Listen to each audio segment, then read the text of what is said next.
Salam, jumpa kembali dengan saya, Pendeta Nais Tumorang, Bapak dan Ibu, saudara-saudara yang dikasihi Tuhan Yesus Kristus. Mari kita mendengarkan firman Tuhan. Sebelumnya mari kita berdoa. Kita berdoa. Damai sejahtera yang melampaui segala akal dan pikiran yang datang dari Tuhan Yesus Kristus, Allah Bapa dan Roh Kudus, menyertai kita di dalam mendengarkan sabda Tuhan. Amin. Bapak, Ibu, saudara-saudara yang kekasih, firman Tuhan yang menjadi renungan bagi kita adalah dari Kitab Kejadian pasal 45 ayat 1 sampai 15. Demikian firman Tuhan kepada kita. Saya akan bacakan. Ketika itu, Yusuf tidak dapat menahan hatinya lagi di depan semua orang yang berdiri di dekatnya. Lalu berserulah ia, "Suruhlah keluar semua orang dari sini." Maka tidak ada seorang pun yang tinggal di situ bersama-sama Yusuf ketika ia memperkenalkan dirinya kepada saudara-saudaranya. Setelah itu menangislah ia keras-keras, sehingga kedengaran kepada orang Mesir dan kepada seisi istana Firaun. Dan Yusuf berkata kepada saudara-saudaranya, "Akulah Yusuf. Masih hidupkah Bapak?" Tetapi saudara-saudaranya tidak dapat menjawabnya, sebab mereka takut dan gemetar menghadapi dia. Lalu kata Yusuf kepada saudara-saudaranya itu, "Marilah dekat-dekat." Maka mendekatlah mereka. Katanya lagi, "Akulah Yusuf, saudaramu yang kamu jual ke Mesir. Tetapi sekarang janganlah bersusah hati, dan janganlah menyesali diri karena kamu menjual aku ke sini. Sebab untuk memelihara kehidupanmu lah Allah menyuruh aku mendahului kamu. Karena telah 2 tahun ada kelaparan dalam negeri ini, dan selama 5 tahun lagi orang tidak akan membajak atau menuai. Maka Allah telah menyuruh aku mendahului kamu untuk menjamin kelanjutan keturunanmu di bumi ini, dan untuk memelihara hidupmu, sehingga sebagian besar daripadamu tertolong. Jadi bukanlah kamu yang menyuruh aku ke sini, tetapi Allah. Dialah yang telah menempatkan aku sebagai bapa bagi Firaun dan tuan atas seluruh istananya, dan sebagai kuasa atas seluruh tanah Mesir. Segeralah kamu kembali kepada bapa dan katakan kepadanya, beginilah kata Yusuf anakmu, Allah telah menempatkan aku sebagai tuan atas seluruh Mesir. Datanglah mendapatkan aku, jangan tunggu-tunggu. Engkau akan tinggal di tanah Gosen dan akan dekat kepadaku, engkau serta anak cucumu, kambing domba dan lembu sapimu, dan segala milikmu. Di sanalah aku memelihara engkau, sebab kelaparan ini masih ada 5 tahun lagi, supaya engkau jangan jatuh miskin bersama seisi rumahmu dan semua orang yang ikut serta dengan engkau. Dan kamu telah melihat dengan mata sendiri, dan saudaraku Benyamin juga, bahwa mulutku sendiri mengatakannya kepadamu. Sebab itu ceritakanlah kepada Bapa segala kemuliaanku di negeri Mesir ini, dan segala yang telah kamu lihat. Kemudian segeralah bawa Bapa kemari." Lalu dipeluknyalah leher Benyamin adiknya itu, dan menangislah ia, dan menangis pula lah Benyamin pada bahu Yusuf. Yusuf mencium semua saudaranya itu dengan mesra, dan ia menangis sambil memeluk mereka. Sesudah itu, barulah saudara-saudaranya bercakap-cakap dengan dia. Amin. Bapak, Ibu, saudara-saudara yang kekasih, tema firman Tuhan yang menjadi renungan kita, orang yang percaya selalu mengampuni dan memberikan kepastian kepada orang yang lain. Bapak, Ibu, saudara-saudara, kita telah mengetahui percis cerita pada ayat dan pada pasal-pasal sebelumnya, bahwa Yusuf ini dijual oleh saudara-saudaranya. Padahal ketika itu Yusuf ditugaskan oleh ayah mereka ke Dotan untuk melihat saudara-saudaranya, bagaimana keadaan mereka, bagaimana juga keadaan ternak mereka. Tetapi oleh saudara-saudaranya, mereka menjual Yusuf. Tentu saja Bapak dan Ibu, peristiwa itu tidak akan terlupakan. Baik tidak terlupakan oleh Yusuf yang menjadi korban, yang dijual oleh saudara-saudaranya, demikian juga oleh saudara-saudaranya sebagai pelaku yang menjual Yusuf. Bapak dan Ibu, saudara-saudara, banyak orang kadang-kadang akan membalaskan yang jahat kepada para pelaku kejahatan.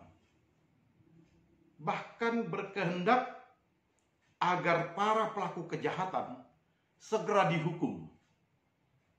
Dihukum lebih berat lagi. Sampai mereka yang menjadi korban merasa puas dengan hukuman kepada para pelaku. Banyak orang tidak sanggup untuk memaafkan para pelaku kejahatan ketika merasakan kesakitan yang sangat. Tetapi Bapak dan Ibu, Yusuf tidak seperti itu. Yusuf adalah orang yang memang telah dipilih oleh Tuhan untuk menjadi pemimpin bagi saudara-saudaranya.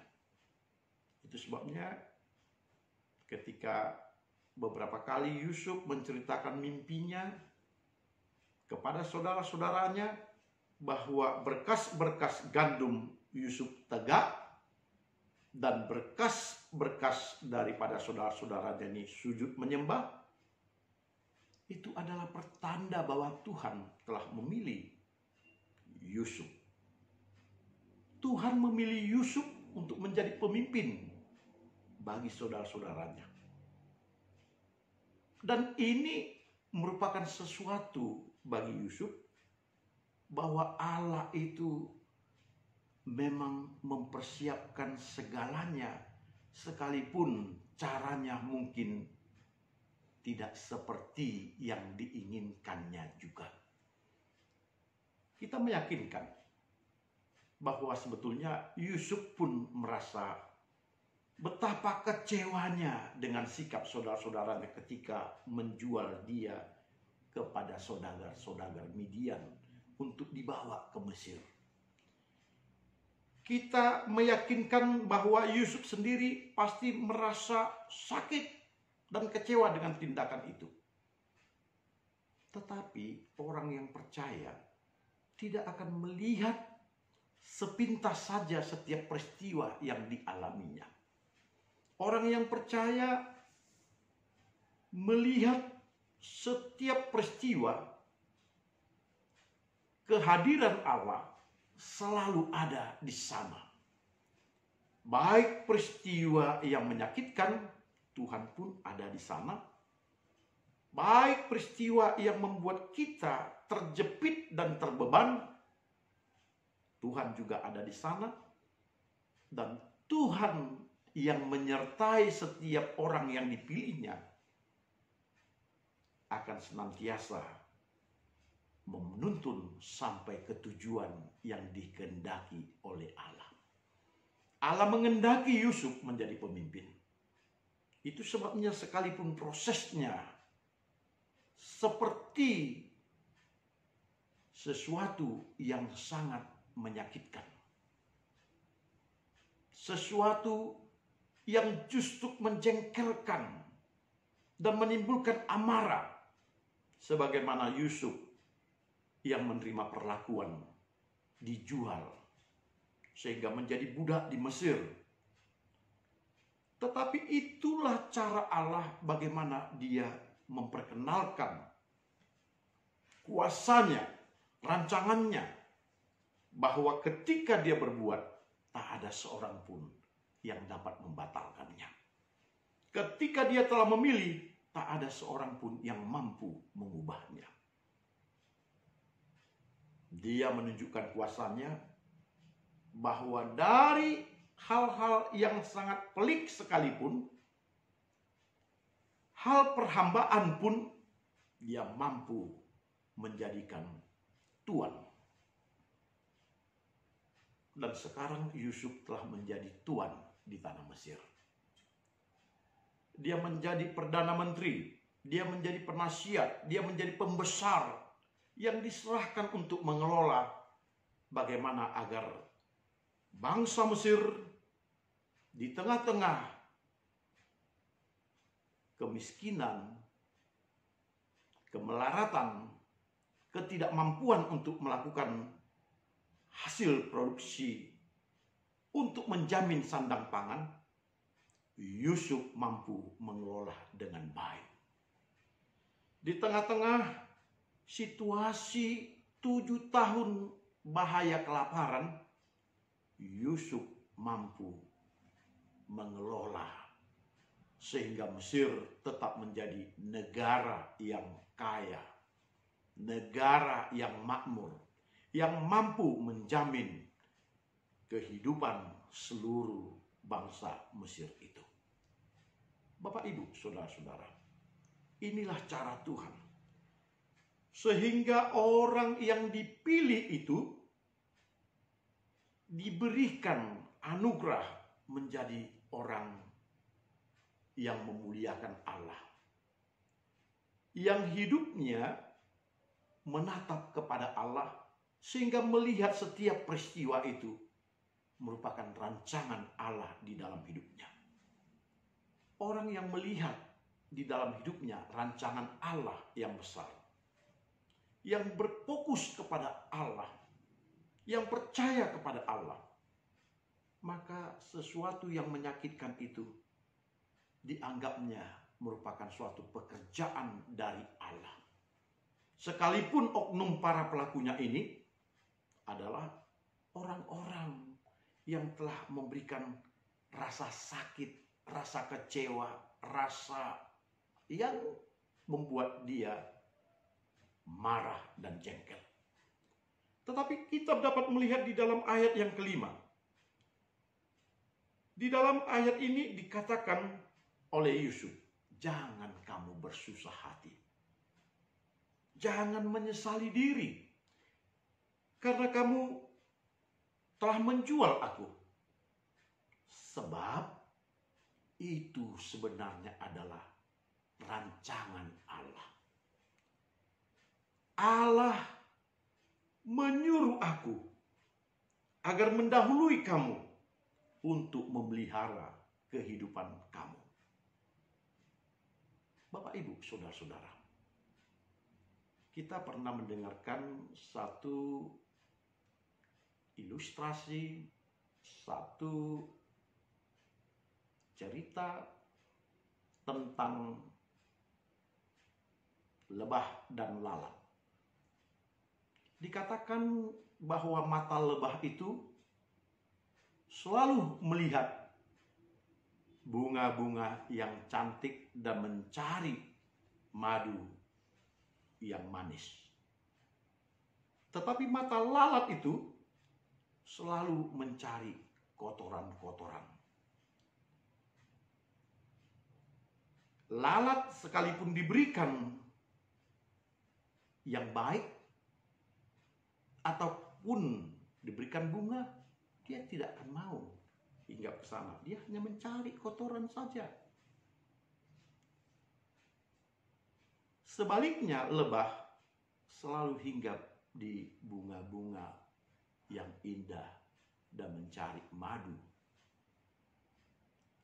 Banyak orang yang mengatakan, jadilah seperti lebah. carilah yang indah. Jangan seperti lalat, cari yang kotor. Yusuf juga demikian.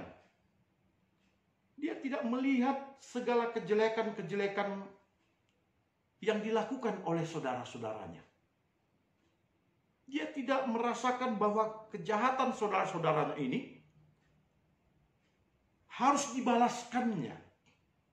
Tetapi dia melihat sisi positif, sisi yang baik, bahwa itu semuanya adalah rancangan Allah. Itu semua kehendak Allah.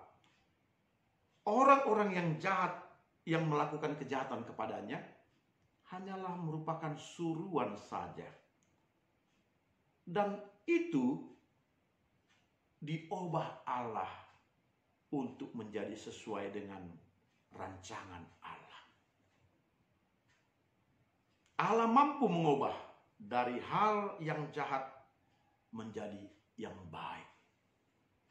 Dan orang yang percaya kepada Allah mengetahui percis bahwa Allah senantiasa memberikan yang terbaik kepada setiap orang yang dipilihnya. Dan orang yang dipilih itu akan menyadari semua rancangan adalah kehendak Allah.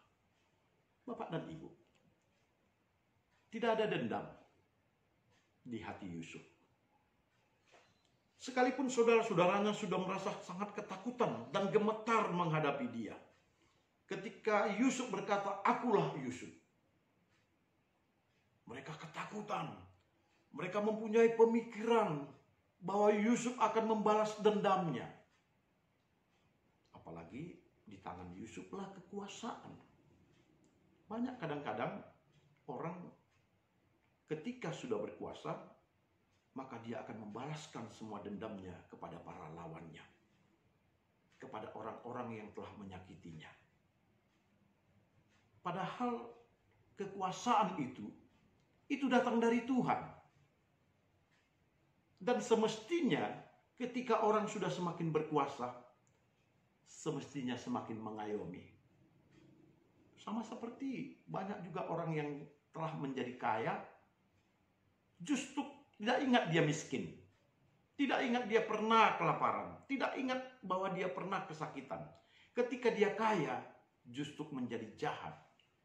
Justru melakukan tindakan yang semena-mena. Orang-orang yang demikian bukanlah orang-orang yang dipilih Allah. Bukanlah orang-orang yang mengenal Allah. Bukanlah orang-orang yang percaya kepada rancangan Allah di dalam kehidupannya. Bapak Ibu, kita belajar dari Yusuf. Yusuf sebagai orang yang percaya kepada Allah, semakin besar jabatannya, semakin kasih kepada sesamanya.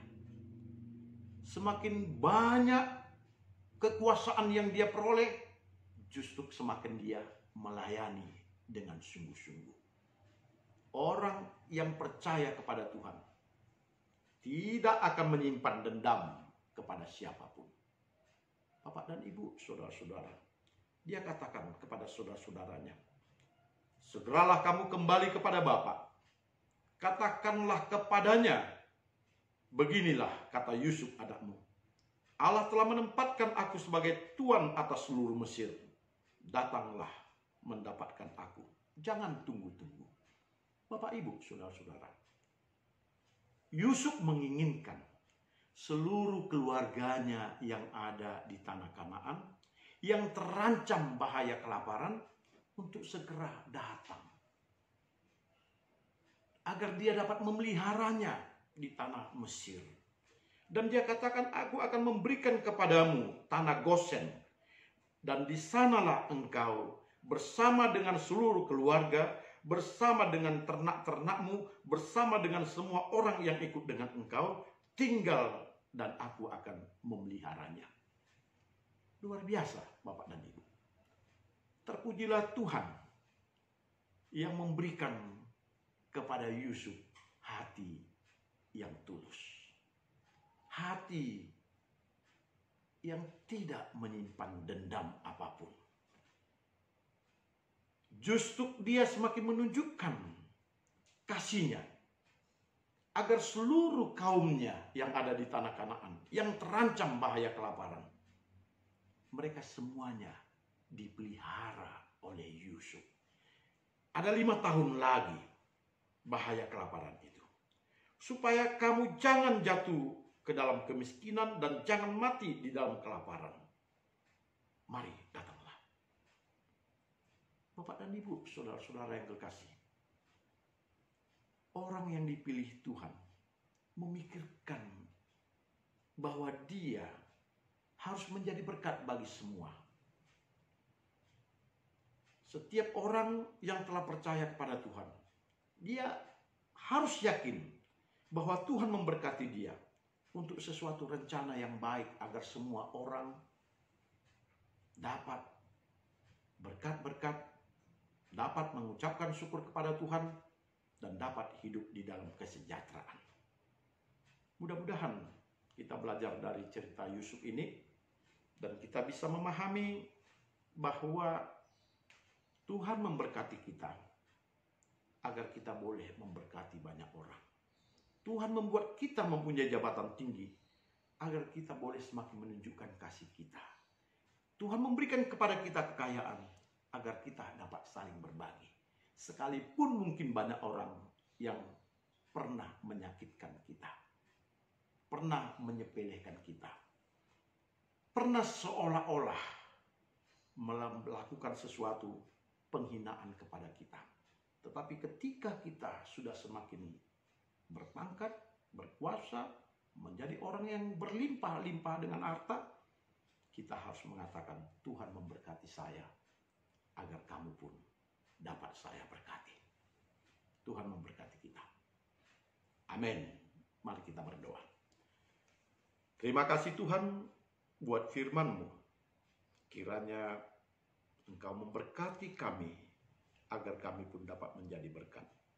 Rancangan-Mu yang indah yang telah membuat kami boleh menjadi orang-orang yang memiliki, agar kami juga boleh memberikan apa yang kami miliki, boleh menjadi orang yang berkuasa, agar kami juga boleh mengayomi orang-orang yang lain, maka kiranya semuanya ini dapat terwujud di dalam hidup kami. Yusuf telah menjadi pola, patron bagi setiap orang yang dipilih oleh Tuhan agar menjadi berkat. Kiranya firman-Mu ini mengubah hidup kami dan memberkati kami. Di dalam nama Yesus Kristus kami berdoa. Amin. Salam.